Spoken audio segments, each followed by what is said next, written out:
Guerras de identidad. El camino a la libertad.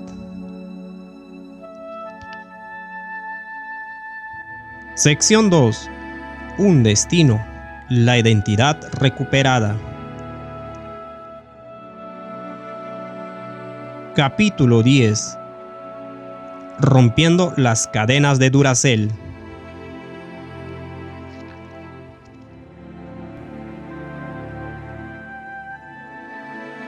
Hubo una larga pausa mientras se abrazaban. La intensidad de las emociones era profunda, pero ambos sabían que el momento había llegado. Desde los días de la eternidad, el Padre y el Hijo siempre habían estado en estrecha comunión el uno con el otro. Y ahora, esa comunión pronto sería puesto bajo presión y finalmente sería rota. Ahora, el Hijo de Dios se embarcaría en la misión de recuperar a sus hijos humanos.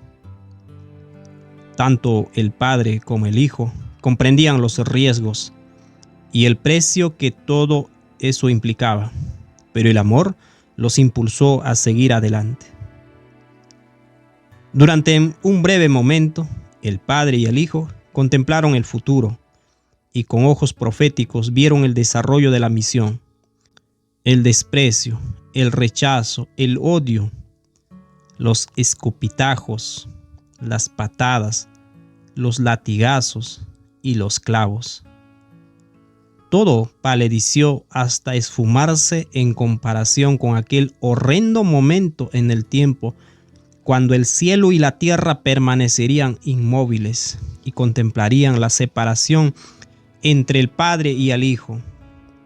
El Hijo observó cómo los envolverían milenios de culpa, sufrimiento, rebeldía y falta de valor, y se observó a sí mismo sacudiéndose como una hoja, desgarrado por la sensación del rostro oculto del Padre por causa del pecado.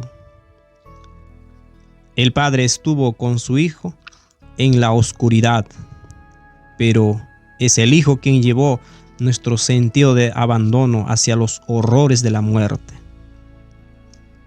El abrazo se hizo más fuerte. ¿Cómo podía el Padre abandonarlo a su destino? A un nivel más profundo, ambos lucharon con la posibilidad del fracaso y la pérdida eterna al poder del pecado. El Hijo de Dios tomaría sobre sí la misma naturaleza humana, abriendo una ventana de oportunidad para que su archirrival Satanás lo abrumara. No había ninguna garantía de éxito. ¿Cómo pudieron embarcarse en un riesgo tan peligroso como ese? ¿Cómo siquiera pudieron vislumbrar un plan tan impresionante? Aún así, el amor ágape los impulsó a seguir adelante. Aquella larga pausa que parecía una eternidad terminó finalmente. Ambos decidieron llevar a cabo el plan. El Hijo caminó hasta el borde del cielo, echó una mirada final al amoroso rostro de su Padre y desapareció.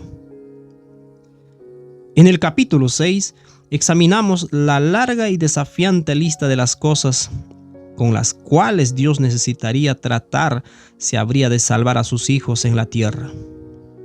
En el capítulo 9 vimos el desarrollo del reino de Satanás en el corazón del hombre y cómo Satanás nos gobierna por medio de nuestro sentido de inutilidad. Si Jesús iba a quebrantar ese poder, debía romper con ese sentido de inutilidad o de falta de valía. Tenía que reconectar nuestro sentido de identidad como hijos de Dios y destruir la falsa identidad concebida en el árbol Duracell. Una profunda sensación de premonición debe haberse apoderado del corazón de Satanás mientras observaba a los ángeles cantar para los pastores el himno del gozo anunciado que el Mesías había llegado. La brillante estrella que guió a los sabios al humilde establo tampoco le habrían añadido demasiado consuelo. Al contemplar a este noble recién nacido, podemos imaginarnos que Satanás sabía que le esperaba una lucha. No podía romper la tranquila calma que reposa sobre el niño, lo que siempre había podido hacer con todos los niños anteriores. Era algo que le causaba perplejidad. El niño estaba echado de carne y hueso, pero poseía una profunda paz que le era imposible interrumpir. Satanás sabía que estaba en problemas. Este espíritu atribulado se posaba sobre el corazón de Herodes, y esto nos muestra un poco de la confusión que conmovía al oscuro mundo de los espíritus.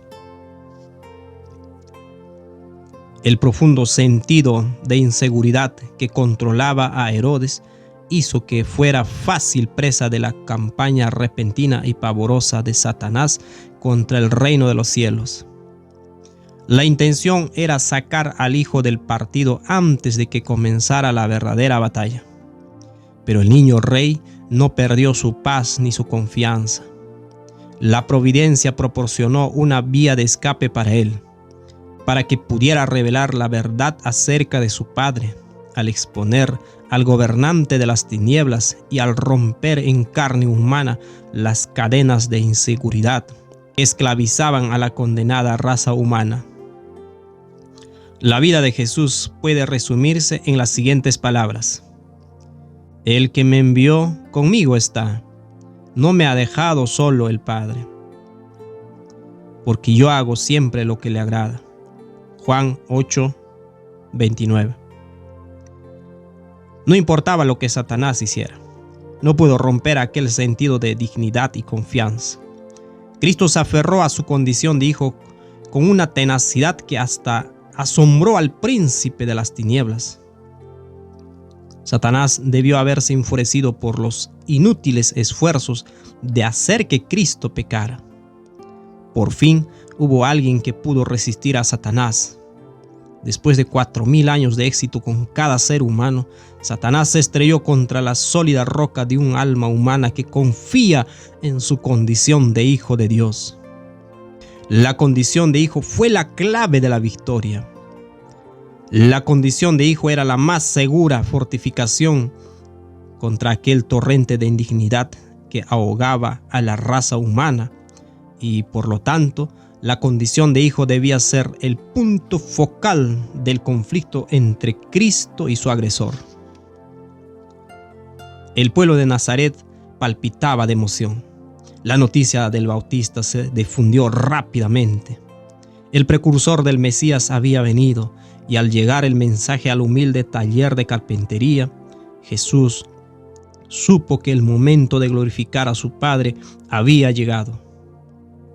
Hizo a un lado el cincel y el serrucho, abrazó a su madre y se dirigió al Jordán.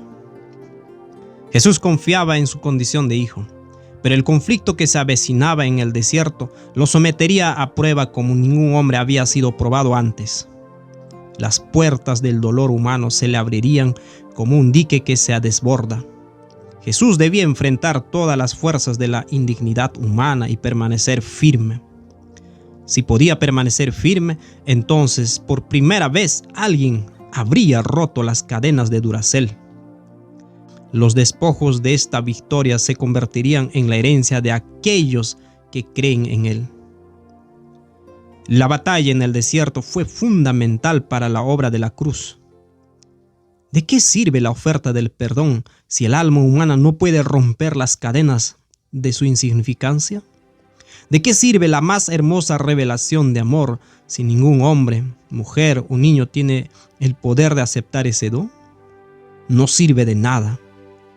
Primero, la falta de valía y el vacío de Duracell debían ser derrotados, y los despojos de la victoria necesitaban colocarse en manos de la raza humana para que todos pudieran aceptar el incomparable don de la cruz y realmente creer que Dios los ama y perdona. El Padre sabía lo que se aproximaba y fortalecería la mano de su Hijo para el combate, pero no con una poderosa demostración ni con alguna fuerza o arma sobrenatural, porque ninguna de estas cosas sería apropiada para el enemigo que se aproximaba. Dios presentó su mejor arma, el poder que procede de la relación que ambos tienen. Al salir Jesús del agua y descender la paloma, los cielos se abrieron y Jesús oyó claramente la voz de su Padre. Este es mi Hijo amado, en él tengo contentamiento. Estas palabras son la espada más aguda que el Padre podía haber puesto en manos de su Hijo para el combate. Seguro en la palabra de su Padre, combatería a su astuto enemigo y rompería por nosotros las cadenas del pecado que nosotros jamás podríamos romper. La importancia de esta afirmación es mucho más profunda de lo que la mayoría se imagina. El hecho de que Dios está aceptando a un miembro de la raza humana nos ofrece increíble esperanza. Por medio de Jesús, Dios extiende la mano a cada uno de nosotros y nos dice que somos sus hijos amados. Si alguna vez esperamos aceptar el regalo de la cruz, primero debemos escuchar aquellas preciosas palabras. Tú eres mi Hijo amado, en el cual tengo contentamiento. Es imposible aceptar un regalo de un enemigo sin preguntarnos primero si está mezclado con veneno o si viene con alguna condición. Pero un regalo de un amoroso miembro de la familia puede ser aceptarlo por lo que es, un regalo simple y sencillamente. No hay manera de acercarse a la cruz que no sea por el puente de una sólida creencia en nuestra condición de hijos de Dios. Cualquier otro camino conducirá, ya sea al legalismo o a la licencia para pecar. Estas palabras desde el cielo deben haber enfurecido a Satanás. Eran un recordatorio de algo que él había sido, pero que ahora no era. Un hijo era recordatorio de su nulidad y falta de valía. Pero el orgullo no muere fácilmente. Así que Satanás se preparó para desatar su torrente de tentaciones sobre Jesús en el desierto. El registro bíblico dice que Jesús estuvo en el desierto 40 días siendo tentado por Satanás. Marcos 1:13. Yo creo que la mayor parte de la gente se abrumaría con 10 minutos de tentación. Ni hablar de 40 días. Satanás había tenido 4000 años de práctica en la tentación para hacerlo bien. Y puedes estar seguro de que Jesús fue el blanco de cada una de las armas del infierno. ¿Quién puede comprender la profundidad de este conflicto? El universo entero contuvo su aliento colectivo mientras Satanás descargó golpe tras golpe sobre el Hijo de Dios. En cuanto a nosotros, estábamos profundamente dormidos, inconscientes de la heroica lucha de Jesús para liberarnos. Si Jesús fallaba aquí, todos hubiéramos sido aplastados por las cadenas de nuestra nulidad. Jesús era nuestra única y sola esperanza de romper la oscuridad. Llego a un punto como este y simplemente tengo que detenerme y pensar en él. ¿Qué puedo decir? Mi corazón rebosa de gozo, agradecido por los decididos e implacables esfuerzos de este poderoso príncipe para resistir los ataques contra nuestra indefensa situación. Es como un padre o una madre que atraviesa una casa en llamas para salvar a su hijo. Jesús fue mentalmente aplastado por Satanás, pero no abandonaría su filiación. Este hombre hace que algo en lo profundo de mi interior exclame: debo valer algo. Nadie haría esto por alguien a menos que realmente le importara. Te aseguro que este amor me atrae de una manera que encuentro irresistible. Admito que lo resisto, pero gracias a Dios que Él es más resuelto que yo. Cuando Jesús se encontraba en su punto más vulnerable, cansado, hambriento y solo, todas las cosas que llevan a la humanidad a transigir, llegó Satanás al punto crucial de la contienda diciéndole: si eres hijo de Dios, di que estas piedras se conviertan en pan. Mateo 4:3. ¿Cuál otra sería la prueba excepto su condición de hijo? A Jesús no se le dijo por cuánto tiempo estaría en el desierto. El registro no dice que a él se le dijo que en 40 días todo habría terminado. Jesús todavía estaba allá afuera y ningún cuervo vino para alimentarnos, ni ninguna maná cayó del cielo. Tal vez se había equivocado respecto a la voz del cielo. Tu padre no querría que permanecieras en esta situación. Haz algo para remediarla, le susurró Satanás. Satanás estaba usando el instrumento del apetito para tratar de quebrantar la fe de Jesús en la palabra de su Padre. 40 días antes, Dios había dicho: "Este es mi Hijo amado, en quien tengo contentamiento". Si Jesús convertía las piedras en pan, entonces estaría dudando de la palabra de Dios, y esa duda sería suficiente para confundir su identidad. Además, se le estaba pidiendo a Jesús que llevara a cabo algo para demostrar su identidad. Pedirle a Jesús que convirtiera piedras en pan para probar quién era abriría una puerta directamente al reino de Satanás, el de la identidad por medio del rendimiento y los logros. ¿Cuántos de nosotros no hemos caído en estas trampas de demostrar nuestra valía por medio de lo que logramos? Nos hemos visto impulsados a demostrar que tenemos lo que se necesita para alcanzar la cima, ignorando el sueño y el descanso, y sobre todo descuidando el tiempo para la oración y el estudio de la Biblia, permaneciendo hasta la tarde en la oficina y sin dedicarnos a algo tan vital como el tiempo para la familia, solo para obtener un ascenso o un aumento de sueldo. ¿Por qué nos esforzamos tan excesivamente? Yo creo que en muchos casos estamos respondiendo al desafío de: si eres hijo de Dios, lleva a cabo alguna acción grande para demostrarlo. Cuando despiertas en la mañana y quieras pasar algún tiempo meditando y estando con Dios, descubres que la cabeza se te comienza a llenar de todas las cosas que hay que hacer en ese día, hasta que ya no lo soportas más y solo quieres transigir con una oración de 5 minutos y luego dar comienzo al día. ¿Te sucede? ¿Por qué? Si llegas al final del día y descubres que no has logrado mucho, ¿todavía estás contento y feliz o te sientes frustrado y un poquito deprimido? ¿Te sientes agitado por perder tiempo al estar en cama enfermo, cuando podrías estar tachando ítems de tu lista de quehaceres? Todo esto apunta al hecho de que, sin excepción, todos caemos en las tentaciones de Satanás para demostrar nuestra identidad y valía por medio de lo que hacemos.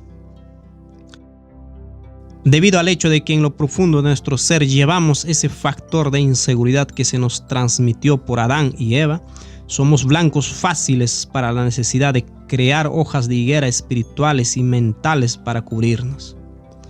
La persona insegura siempre responderá a un desafío a su identidad, mientras que en una persona segura ni siquiera se molestará ante el mismo desafío. Esto me recuerda una ocasión en que caminaba con un amigo que tenía un perro Rottweiler. Pasábamos frente a la casa de un vecino que tenía un perro mucho más pequeño. El perrito ladraba, gruñía y corría de un lado para el otro, tratando de llamar la atención del Rottweiler, mientras que el Rottweiler ni siquiera volvía la cabeza para mirarlo. Me pareció que el perrito estaba diciendo: «Ven, Rottweiler, me enfrentaré a ti y te demostraré a mi amo que puedo derrotar a un perro como tú». Pero el Rottweiler confiaba en quién era y ni siquiera respondió al reto. ¿Qué añadiría a su valía? Es por esta misma razón que Jesús tuvo que entrar al desierto de la tentación. La familia humana necesitaba a una persona que pudiera demostrar que él creía que era hijo de Dios simplemente porque Dios lo decía, y no por haberlo demostrado por medio de lo que hacía. El mundo necesitaba a un David para que se enfrentara al aparentemente invencible Goliat de la nulidad, que nos ata a nuestros pecados y nos hace esclavos del diablo. Ciertamente, el relato de la tentación de Cristo en el desierto guarda mucha similitud con la historia de David y Goliat. 1. Satanás, como ser espiritual, tenía muchas ventajas sobre Jesús, quien tenía que cargar con la naturaleza humana. 2. Jesús representaba a la raza humana entera, y una victoria de Cristo significaba libertad para nosotros, de la misma manera que Satanás representaba a todas las fuerzas del mal, y una victoria suya significaba que nosotros continuaríamos siendo esclavos de los poderes de las tinieblas para siempre. 3. Jesús estuvo 40 días en el desierto, enfrentándose a los sarcasmos y las tentaciones de Satanás, del mismo modo que Goliat provocó a Israel durante 40 días. 4. Satanás o Goliat venía en su propio poder, pero Jesús o David venía en el nombre del Señor para revelar a su Padre y exponer al que había desafiado el ejército del Dios viviente. 5. Las armas que Jesús usó parecían débiles según los estándares del mundo. Confiaba en la palabra de Dios y las usó con precisión para exponer la mente de Satanás. Los paralelos son extraordinarios y no puedo evitar ponerme en el lugar de algunos de aquellos soldados israelitas de pie en la colina, oyendo a Goliat insultar a mi Dios, a mi religión y a mí personalmente. ¿Dónde está tu Dios? ¿Por qué no peleas contra mí si Él es tan fuerte? Eres débil e inútil y una vergüenza para tu Dios. Escuchar esta clase de insultos durante 40 días realmente habrá sido deprimente. Solo hacía falta mirar su estatura. Su armadura brillaba a la luz del sol mientras su monstruosa voz gritaba insultando a lo largo del valle. La situación parecía desesperada y había una horrible sensación de resignación a la esclavitud. ¿Hay alguna diferencia hoy en día? Tenemos los sarcasmos de Satanás en cuanto a nuestra incapacidad y nuestras debilidades. Sus tentaciones parecen muy fuertes y abrumadoras y caemos en ellas una y otra vez y tenemos esa sensación de abatimiento y resignación a la esclavitud. Hasta hay quienes predican que nuestra esclavitud jamás podrá ser vencida, que el pecado siempre será superior a nosotros. Qué manera tan triste de rendirse a la esclavitud del pecado.